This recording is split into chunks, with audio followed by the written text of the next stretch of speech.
Treinando Campeões com você aqui agora. E eu trago uma história inspiradora, uma história marcante que vai, inclusive, ajudar você a vencer na sua vida. Começou uma história dele muito difícil, como qualquer outra história de sucesso. Mas agora o que eu trago para vocês é uma história de quem realmente faz a diferença na parte da psicologia.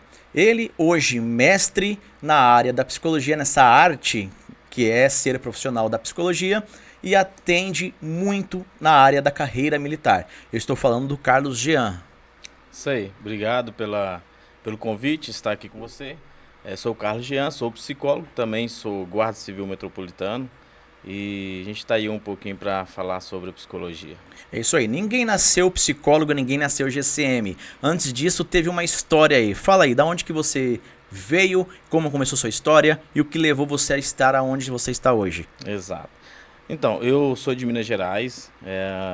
Em 2014 eu mudei para o estado de São Paulo, mais precisamente Sertãozinho. Eu havia passado no concurso da Polícia Militar e nesse momento também eu fiz outros concursos, Guarda Civil Metropolitano e também Polícia Penal. Só que nesse meio do caminho a Polícia Militar não aconteceu a posse e então fiquei, vamos dizer aí no ditado popular, ver navios. Então eu tive que procurar recursos para poder me virar enquanto tivesse outro concurso. E nesse caminho eu fiquei durante um ano morando em Sertãozinho. Nesse período, para sobreviver, a gente vendeu trufas lá no meio da praça. Olha só, vamos lá, vamos aprofundar um pouco mais nessa história aí de vender trufas. Começou assim lá em Sertãozinho essa história. Exato. Começou, né? Hoje, ver esse cara, o rei do psico, não imagina a luta diária dele vendendo aí. Conta um pouquinho dessa história, como é que você chegou nesse momento? Exatamente. Teve um pessoal, um amigo nosso lá de Minas também, que a gente morou com eles durante um período. E após isso, eu e minha esposa, né, louca também, a gente casou, uma semana depois mudou para São Paulo. Para a gente sobreviver, a gente teve que ver o nosso recurso. A gente começou então a fazer trufa, eu ia para a praça lá, Praça 21, conhecida ali em Sertãozinho, e a gente vendia trufa lá, e aquele lá é o recurso que a gente tinha financeiro no momento. E nesse período aí também, eu consegui, graças a Deus, fazer uma inscrição da faculdade, consegui o financiamento para poder fazer a faculdade, é totalmente gratuita, né? E aí, logo em seguida também, eu tinha feito o concurso da Guarda Civil Metropolitana de Sertãozinho e eles me chamaram, né? Então eu fiquei em um período de mais ou menos 6 meses com esse serviço, vendendo trufa, tanto lá em Sertãozinho na Praça 21, também que algumas vezes vim na faculdade Anhanguera, aqui em Ribeirão também, fazer isso. Olha só, então você que estudou nessa época na Anhanguera, Antônio Sertãozinho aí, viu aquele vendedor de trufa, não quis ajudar? Olha o cara aí, a história dele. Não precisa não, Deus honra, fala aí, cara. Algumas vezes eu encontro algumas pessoas na rua, até falo assim, possivelmente você pode ter me negado comprar uma trufa algum dia, mas sem problema, tô aqui. Mas faz parte da vida, às vezes realmente as pessoas também não tem como, mas não conhecem a história que tá por trás, exato, né? Hoje, psicólogo formado, mestre formado, além de muitas medalhas de honra ao mérito dentro da GCM. E isso aí, como eu falo, sempre tem um porquê, nada é por acaso. E vamos dar uma pinceladinha o porquê, na parte na qual ele trabalha e usa o seu tempo dentro dessa correria de atendimentos, dessa correria do mestrado. Se dedicou um bom tempo e ainda está como capelão militar, correto? Isso. Nesse caminho a gente encontrou um parceiro, né, da igreja, onde a gente congrega, o Coronel César. Gente boníssimo, atualmente ele está morando nos Estados Unidos. Ele era capelão responsável, coordenador aqui pelos PMs de Cristo na cidade. Inicialmente ali na terceira CIA, ali no BAEP. Houve o convite, iniciei com ele, então desde 2018 a gente está lá fazendo essa capelania, com o auxílio aqui do nosso capelão Tiago Mirantes também.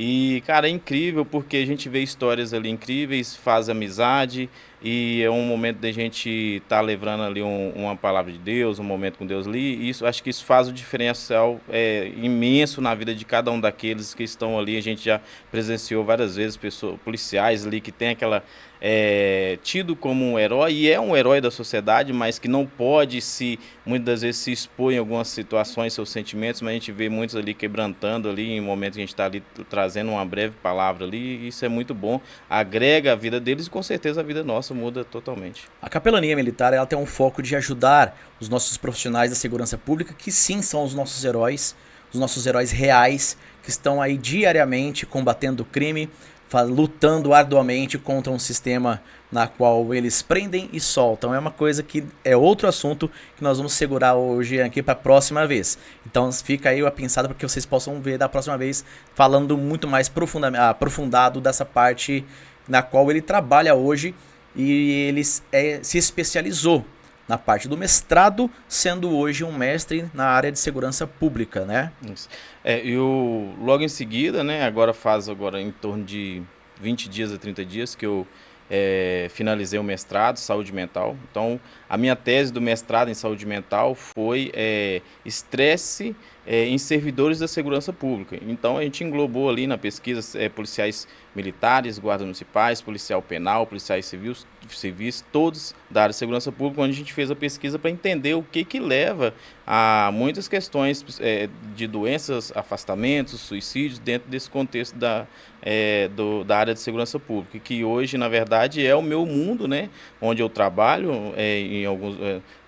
como guarda civil metropolitano, e também hoje 99,99% dos meus pacientes são policiais militares ou servidores de segurança pública ou parente deles. É isso aí. Você que está nos assistindo aí é da área da segurança pública, é funcionário da área da segurança pública, precisa de um suporte na área da psicologia, um profissional gabaritado, seja para você no acompanhamento diário dessa luta que você enfrenta diariamente, ou seja a fim de uma promoção, Barro Branco e outras áreas a mais que precisam de uma qualificação, ou até mesmo que você está assistindo, mas quer conhecer a carreira militar e ingressar como soldado ou como Barro Branco, você precisa entender que no processo existe o processo psicológico, psicotécnico e tudo mais. E como eu falo, não adianta você se aventurar em um concurso sozinho, né, Carlos? Sim. Você precisa entender que você precisa de profissionais qualificados. A primeira é a prova teórica, e isso você tem que estar capacitado. Em seguida vem as nossas áreas, Sim. que é a área da preparação física, o TAF, e em seguida a sua área. Fala mais um pouco da sua área. O concurso público da área de segurança pública, ele é bem diferenciado dos outros concursos, né? Então até tem um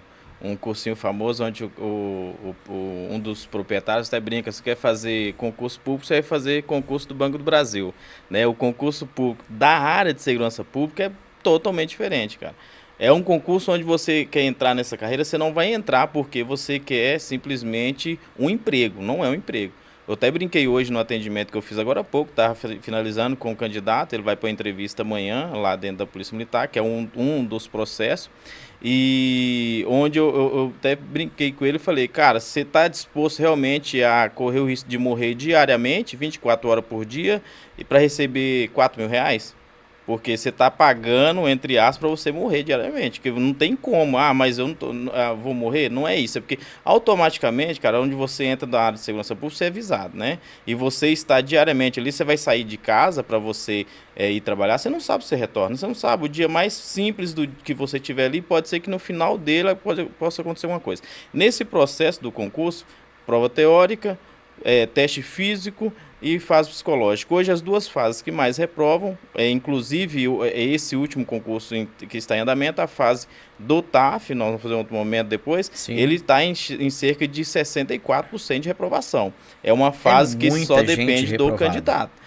A Polícia Militar do Estado de São Paulo já chegou na fase psicológica a 86% de reprovação no psicológico, devido a algumas situações que eles fizeram lá, algumas modificações e estão fazendo. No último certame baixou para 58%. No atual concurso está em 54% de reprovação.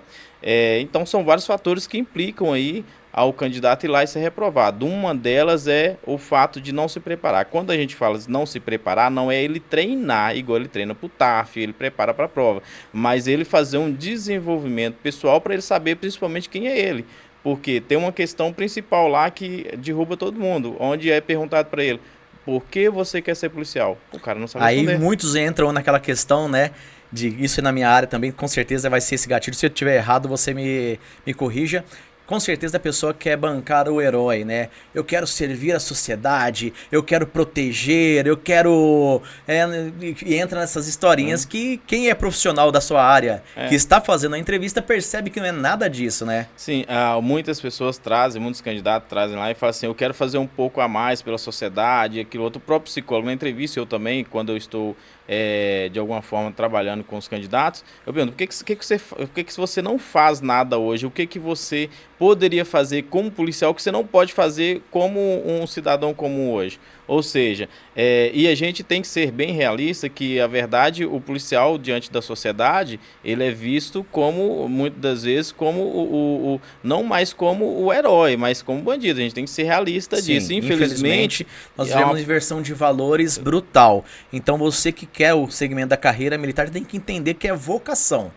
Que é um chamado mesmo, que eu falo, nós falamos, né, na capelania, para cada reunião que nós temos lá com os policiais, que é um chamado divino você servir a sociedade e cumprir o juramento, que é entregar a sua própria vida em favor de outras pessoas que, igual eu falo, muitas vezes minutos antes estava na internet te criticando. Sim. Mas aí você não vê isso, você não tem essa questão, você vai lá e coloca o seu chamado, o seu dom à prova e mostra que para que você está ali. E ali não é o pagamento que cai no final do mês. Exato. Ali realmente é a vocação na qual você tem. Exato. O candidato, quando ele vai fazer esse processo, a primeira questão, quando ele me procura para poder fazer esse desenvolvimento pessoal, a primeira questão que eu falo com ele é o seguinte: qual a sua inspiração? Se o cara não tiver uma inspiração, por exemplo, ele vai fazer a prova, ou vai fazer o teste físico, qualquer fase que ele for fazer, se ele não arrepia quando ele vai ali no batalhão da PM, ou quando ele passa em frente a uma viatura da Polícia Militar, ou outra viatura da Guarda Municipal, polícia que seja, se ele não arrepia, não sente algo diferente, cara, ele está no lugar errado. Porque o salário, se for só pelo salário, amanhã ele vai arrumar um emprego melhor, então ele vai sair, e então ele não está no lugar certo, né? Então, a grande questão o cara tem que saber o porquê. Hoje, a grande maioria, logicamente, que vai para essa área são filhos de militares ou de alguém que já está na área de segurança pública. Uma pequena parcela são outros cidadão comum que não está tão envolvido nessa área. Mas há necessidade dele entender esse processo. No processo tem dois momentos, que é onde há aplicações de teste psicológico e depois um segundo momento onde tem a entrevista psicológica, que é onde vai ser confrontado esses dados. E aí, hoje, dentro da Polícia Militar, são em torno aí de... O último concurso, 17 mil candidatos foram para essa fase psicológica agora, e atualmente a previsão de posse são 2.700 vagas. A previsão de posse para esse concurso que termina em maio é de 1.400 candidatos. Caraca! Você entendeu? Então, só daí você percebe. E isso sendo que a parcela maior está caindo no TAF e na fase psicológica. Galera, aproveitando aqui uma dica do TAF para vocês, não acha que porque você consegue correr na rua, ou porque você consegue fazer próximo do que é exigido, que simplesmente você chegará lá e vai fazer perfeitamente. Você tem que levar duas situações primordiais para que você possa entender o TAF. Primeiro, você tem que levar em consideração que lá existe o estresse emocional. E é nisso que eu vou pensar aqui com o caso sobre isso para vocês. É o que desgasta muito a pessoa, é o estresse emocional, a ansiedade de estar sendo cobrado. E o segundo ponto, muitas vezes a repetição que você fez, a série que você fez, não foi contabilizada pelo avaliador. E não vale o que você fala, vale o que o avaliador decidiu. Então, falando sobre a parte psicológica, é nisso que eu quero entrar. Como que é trabalhar a mente em momentos de desafios, momentos mais tensos, para você conseguir controlar aquela ansiedade e não se tornar algo negativo para você? Cara, eu acho que a palavra-chave em tudo é confiança, autoconfiança. Então, se você, primeiro, você está com um profissional correto, ele vai te passar essa confiança e te fazer desenvolver o processo da maneira correta. E aí, toda vez que você for fazer o seu treino, você vai ter evoluções. Automaticamente, você vai criando confiança. Essa autoconfiança vai te dar tranquilidade para que você chegue lá e faça o que você já cumpriu, já sabe o que cumprir. Então, o erro normalmente está em duas questões aí. Primeiro, aqueles que não procuram um profissional para auxiliar ou o profissional adequado, ou aqueles que, por exemplo, vai por conta própria, né? Acha, igual você falou, às vezes ele está na academia, ele vai lá e pega 150 quilos no supino, mas ele vai lá e não consegue fazer 3 barras dentro do concurso APM. Então, acho que a principal questão em tudo na nossa vida, principalmente nessa questão, a gente está falando em específico do TAF, é a confiança. Se você tiver confiança no que você está fazendo, no processo que está fazendo, você vai criar aquela tranquilidade, vai estar ciente do que você sabe fazer. E, por exemplo, hoje eu falei isso com um candidato, por exemplo, também. Você não está bem, você vai para o limite. Você tem que fazer lá no mínimo 3 barras. O cara vai para fazer 3 barras. Aí a primeira que ele faz, ele não consegue alcançar o correto, a amplitude correta e o avaliador vai falar, não contei. Acabou o concurso dele ali. Porque a hora que o psicológico dele vai pro ralo. Justamente, se ele tem uma preparação adequada, onde ele já passou por esse processo, mesmo que ele erre naquela primeira sessão ali, e o avaliador fala isso com ele vai lembrar da voz do treinador dele, falando assim, continua. Ele vai ter alguém que vai sempre tá ali na mente dele para passar confiança para ele. E ele nunca vai chegar lá para fazer o mínimo. Ele sempre vai chegar para fazer o máximo. Se chegar no mínimo, paciência, mas ele vai fazer o máximo. É o que eu sempre falo para os meus alunos, e aí nós vamos fechar, porque a questão é a seguinte, vou deixar sempre um gostinho de quero mais para vocês, que ele vai voltar aqui, nós vamos falar mais a fundo sobre o poder da mente, o poder de te levar aonde você quer chegar. Você nunca deve fazer aquilo que é ordenado dentro de um processo, você precisa sempre ir além, isso vale para tudo na sua vida. Não somente na área do TAF, não somente na área, mas tudo. As pessoas acomodadas, elas sempre ficarão no mesmo patamar. As pessoas que gostam do desconforto, elas chegarão sempre além. E é isso que eu gostaria de fechar com você, Carlos. Qual que é o poder da mente, tanto na parte de concurso, na parte do empreendimento, na área de estudo? Quanto que vale investir na sua mente? Acho que vale investir tudo. Eu vou dar um exemplo de uma candidata que eu tive, ela vai tomar a posse agora dia 12, inclusive eu vou estar lá em São Paulo, na posse dos candidatos. Ela tinha sido reprovada no concurso anterior por desvio séptico, né? E ela foi em vários médicos onde falaram com ela que não adiantava fazer nada, né? E ela passou nesse processo de concurso comigo, tudo, ela ia para fazer a fase psicológica e eu falava com ela, incentivava ela, né? E ela falou, não adianta, o médico já falou assim, o médico já falou, mas e o que você está falando? Você é seu sonho? Por que você vai parar? Então, a questão da mente nossa, todo o contexto da nossa vida, primeiro que eu sempre faço com os candidatos, eu vou falar minha vida própria, mesmo refletir, toda vez a gente olhar para trás, a gente tem que saber a história que a gente tem, para a gente lembrar e entender o que a gente é capaz de superar. E ela então continuou o processo, ela ficou faltando em torno de 10 dias para que ela fosse lá fazer a fase médica. Ela procurou um médico louco lá que operou ela. Ela foi com o nariz todo com curativo. Chegou lá, os médicos falaram que não poderia avaliar, que ela retornasse posterior. Ela retornou depois, eles aceitaram a cirurgia dela e agora ela vai tomar posse. Então, ela ontem mesmo mandou mensagem falando assim, cara, se você não fala comigo, eu não ia acreditar em mim. Então, muitas vezes, a questão da mente, a gente precisa, e esse poder que a gente tem, na verdade, até por assim, um sobre o outro, não só sobre a nossa, mas sobre o outro, é o simples fato de você incentivar o outro. Então, nós falamos muito sobre isso, inclusive na capelania, sobre a motivação. Existe a motivação externa e a motivação interna. A motivação externa, daquele monte de gente te aplaudindo, falando que você vai conseguir, você é capaz, é muito boa, cara. Mas vai ter um dia que você não vai ter ela. Principalmente aquele dia que você não tiver nada a oferecer elas. É você e você nesse momento. Exato, né? Mas aí o dia que você lembrar e falar assim, eu sou capaz, eu tenho condições de prosseguir independente de qualquer situação, e você prossegue, você consegue alcançar seus objetivos. Então, seus sonhos, tudo você tem oportunidade. Então, a nossa mente, ela é a nossa maior motivação de a gente lembrar todos os dias de onde eu saí e de onde eu posso chegar. E é isso aí, galera. Então, confie em você, confie no seu potencial. Você consegue. Carlos, fala suas redes sociais para a galera possa começar a te seguir agora. YouTube, Instagram, Facebook, também TikTok, só que eu não faço dancinha. Carlos Jean, _psicólogo, segue a gente lá. É isso aí, galera. Treinando Campeões é a sua forma de sair de onde você está e chegar aonde você deseja. Repetindo para vocês, só chega no propósito quem suporta o processo.